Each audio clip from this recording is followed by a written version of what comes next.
What's good, fam? Welcome back to the channel. If you're new here, I'm Jamin, and this space is all about real, unfiltered conversation about mental health, personal improvement, and just navigating your life in your 20s. Today, we're diving into something that a lot of us are feeling but not speaking about, which is burnout. You ever wake up tired even after 8 hours of sleep? Feel like you're constantly grinding but going nowhere? Like no matter how much you do, it's never enough. That's burnout. And in your 20s, it hits a little different. Burnout isn't just about being tired. It's emotional exhaustion, feeling numb, mental fog, and questioning your whole purpose. It's when the passion you once had for something disappears. You feel stuck, but you keep pushing because society tells you keep pushing harder. And it's not just from the 9 to 5. It can come from school, social expectations, family pressure, or even just chasing that perfect version of yourself. Our 20s is marketed as this magical time. Chase your dreams, build your brand, fall in love, travel the world, get your life together, all in your 20s. But nobody talks about the identity crisis, the pressure to figure it out, the fear of failing, or watching everybody's highlight reels on social media while we feeling like we falling apart behind the scenes. It's a heavy load, and it's okay to admit that.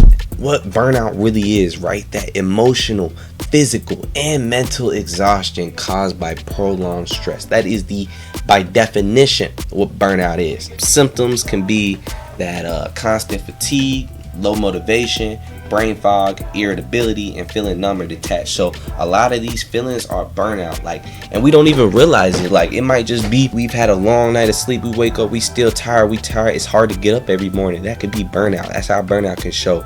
That constant fatigue, you're just tired all day no matter what. Having low motivation, feeling like not doing much, just feeling like just doing nothing sometimes, right? Because we just doing so much. And then also that brain fog, we not able to think clearly when we're burnt out. Also, we get a lot more irritable. We get a little bit more angrier at certain situations that probably shouldn't get us as angry. And then feeling numb or detached. When we get burnt out, it's hard to tap into our emotions and things like that because we're just exhausted. It's very, very exhausting to tap into those things when you're burnt out. Why does burnout really affect us in our 20s? It's because it's really that pressure to figure it all out. They say your 20s is a time to build your life. You have all these expectations of things that we're supposed to do. We're supposed to buy a house. We're supposed to get a 6-figure job. We're supposed to travel the world. We're supposed to find ourselves. We're supposed to do all this in this little period of time. And we have all these things that we're focused on, that we're not just focusing on one thing. That's what causes us to be so burnt out, because our mind is being stretched in so many different places, right? But it also comes down to perspective, right? Low income, high expectations. We expect that 50, 60, 70, 80K a year, as a young adult, and not all the times it comes out. Sometimes we might be working for 15 an hour, 40K a year, and it's just not what we expected. Growing up, especially, growing up with all these dreams and aspirations, we're thinking we're gonna be millionaires by 21. Also, really the hustle culture, the comparison trap, constantly comparing ourselves to others, right? We look at celebrities that are younger than us. I know getting into your 20s, you look at celebrities oh yeah, when I get 22, 23, 24, I'm gonna be just like them. But then you turn to 23, 24, 25, and you're seeing younger celebrities, comparing yourself to their lives, seeing, whoa, he's 21 years old, he doing all this, riding in these cars, doing all this, and I'm 25 and I'm still in this, so comparing ourselves, that's what causes us to burn out. A lack of support systems, not having that support system for yourself, whether that is people, whether that is actual systems that you have for yourself. A system that I would say that you can create for yourself is a morning routine, a wind down routine, these different systems that you have. And then also, the system for support, who do you go to when you feel burnt out? Who do you go to when you feel tired? Who do you go to when you feel sad, when you feel anxious? Who can you go to in these situations? What can you do in these type of situations? So figuring that out, and then also really trying to balance school, work, relationship, and purpose all at once. And that is the main thing. We're a lot of us, we get through school, but then we got work, relationship, and purpose, right? I'm trying to navigate work, which is full-time, a relationship, which is full-time, and then my purpose. How much time am I spending to my purpose? And we try to navigate all these things at once, and it gets hard because it's sometimes our work doesn't align with our purpose. And sometimes you have to go into jobs that don't align with your purpose, because it's how we start out. We all have to start out somewhere. I was working at McDonald's. McDonald's does not align with my purpose. I don't even agree with serving this horrible fast food to people. That's really killing people, giving people cancer. I don't agree with that. That's not my purpose. That's not why I'm here. But it's what I had to do.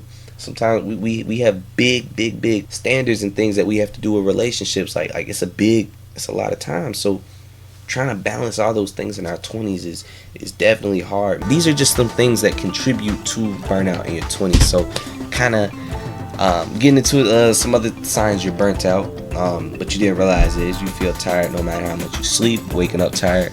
You dread simple tasks. It's those simple, small tasks that you just dread doing. You're constantly scrolling but feel worse. Yes, that is burnt out. I've caught myself multiple times on some days just scrolling. And I'm just scrolling. By me being programmed, I'm not even scrolling feeling better. I'm not even scrolling really even consuming the content. I'm just so burnt out, just overload myself with more information, because it's what our minds are programmed to do because of the phone. And then you lose excitement for the things that you used to love, the things that you used to love doing, the things that used to bring you joy just don't bring you joy anymore. It's because you burnt out. You burnt out while you're doing it. And then you say, I'm tired all the time. Just being tired. So now let's look at burnout in a different type of way. So burnout does not mean that you are lazy. You're just overwhelmed. And it's the way that you're perceiving all these tasks and things that you have to do. It's the way that you're organizing these things that is causing that struggle. There are things that we can do to help with burnout. Our nervous system is in survival mode. Like that is what burnout is we are in survival mode. Our body is physically in survival mode when we feel the mental burnout. The solution is not working harder. The solution is resting smarter. The solution is pouring back into your cup.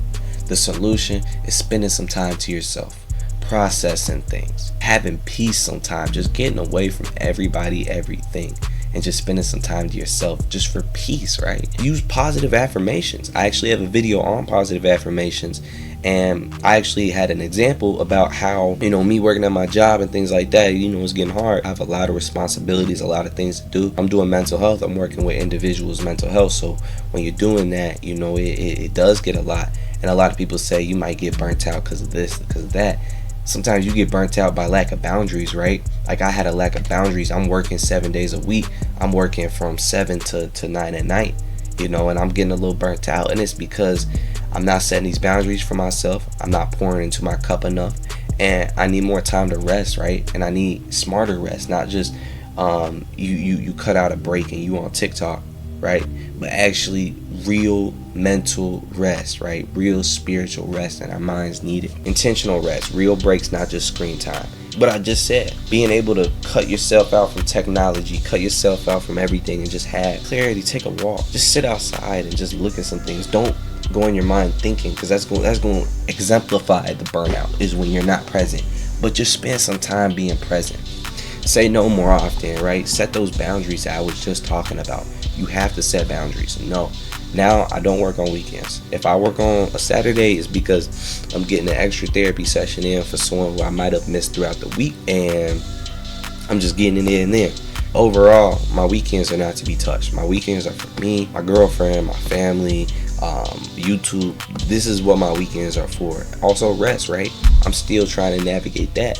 And I'm coming from someone speaking to you guys vulnerably, right? Like I'm still struggling with trying to make boundaries during the week. I can't keep working from 8 to 9 every night. I have to figure out something there. So I have to start saying no to certain things. I got to start saying no to certain interventions, because you have to choose yourself. You have to be selfish to be selfless. If I don't pour into my cup, I can't help you. I can't work if my mental ain't right. It's so important to be able to take care of yourself. Redefine productivity. Not everything needs to be a grind. Productivity is reading a book. Productivity is relaxing. Productivity is taking a walk. Productivity is exploring something new. Productivity doesn't have to be a grind. Productivity does not have to be what you think it is, right? And it's about redefining it. We have to start redefining and reshaping our mindsets on certain things. Instead of looking at it like this, look at it like that, right? When I was getting a little burnt out with my job, right, even though I'm still working crazy hours, I still have ways to be able to navigate my burnout, and that's through positive affirmations, or just reminding myself, using that gratitude of just reminding myself, like, of the position that I'm in. I'm so blessed to be in a position like this. I love to be able to help individuals on a day-by-day basis. I am blessed with this gift to be able to share with the world, right? And being able to tell yourself that, right, the positive affirmations, the gratitude, mixing those together can definitely help mitigate some of those burnout symptoms. Also talking to someone, right, a therapy, mentor, or a trusted friend, right, being able to just talk to someone about some of these things, because if we keep them bottled up, we keep this hurt, we keep this trauma bottled up, it's gonna show out in other forms, right? Whether that's through irritability, whether that's through me getting a little mad at my girlfriend a little easier, it's gonna show up in other facets of life if we just keep these things bottled in. So it's so very important to talk about these things. Well, me personally, it's daily unplug time, just shutting off all electronics, getting away from everything. Peace. First 30 minutes of my day is peace. I am looking at the sun. I'm living in the present moment. I make my bed. I do some stretches. Like, it is just peace. I'm not listening to none. I'm not listening to nobody. I'm not even around nobody. It's just all to myself. Journaling every morning as well. Really focusing on those positive affirmations and those gratitude. Prioritizing sleep like a deadline. Sleep is a big factor to burnout, right? If we not getting our 8 hours consistently, going to sleep at the same time, waking up at the same time, every single night, maybe that's why we tired. Weekends we do want to stay up later, wake up later. But if you do that, that is going to contribute to your burnout. That is going to contribute to you being more tired throughout the week, because your mind resets every week. Your mind can't even stay in a consistent routine because you constantly have your mind reset. And then letting go of doing it all. Don't even focus on doing it all. Don't even look at all the work you got to do. Just pick one thing and fully immerse yourself in that task. And don't even worry about anything else. Have everything else leave your mind and just focus on that one task. We got all these things we have to do, but just focus on that one thing. Live in the present moment. Take some deep breaths and work on that one thing. Anytime another thought tries to come into your mind, like of something else you got to do, just throw it out. Focus on what you're doing. Accepting that burnout recovery takes time. Burnout is not going to be solved with a massage. It's not going to be solved with a weekend. It's not going to be solved with a vacation. A vacation can't solve burnout. It's going to take you really going in and incorporating these thoughts, incorporating these feelings, and being able to kind of rewire how we think about certain things. And that's what's really going to help you with burnout. I want everyone to know that you're not behind. Nobody's behind. We all take our own pace, and everybody's pace is different. Everybody's story is different. Even if you have these big aspirations of doing this and doing that, we have so much time to get there. We're in our 20s, and to be honest with you, success could hit at 30, success could hit at 40, success could hit at 50. But it's about defining what success is, not in a money amount, but in who you want to be, right? Who you are, and then becoming that person today. You don't have to earn rest. That's not nothing you have to earn. Rest is a given. Rest is something that we should be prioritizing. Rest is just as important as work. Taking care of yourself is productive. Self-care is productive. Reading, writing is productive. These things are investing into ourselves, right? Investing into what we can do, investing into our abilities. So if we can invest in our abilities now, constantly invest in our abilities, by the time we are 30 years old, we are going to be a lot more ready. Your 20s are for building you, not trying to burn out and build everything else. Focus on building you. Focus on becoming the best version of yourself. Focus on your passion, not money, passion. Because also focusing on that money can cause burnout as well. So focus on that passion. Focus on why you're doing it. Focus on your purpose. Focus on why you waking up every single day. And the money gonna come. You gotta believe the money gonna come. But you gotta be doing something to make sure, because it ain't gonna just fly out of the sky. You gotta be doing something to retrieve those blessings. But it's gonna come. It's gonna come. You follow your passion, the money gonna come. Don't follow that money. So without further ado, I appreciate y'all for tuning in. I'm going to keep dropping these mental health, personal improvement, and really just like becoming the best version of ourselves videos. I appreciate y'all for tuning in. Y'all go check out my daily affirmations video, 5 best self improvement books to start with. Check out those videos. Please drop a like, comment, and subscribe. And with that being said, I think we're going to be out or something.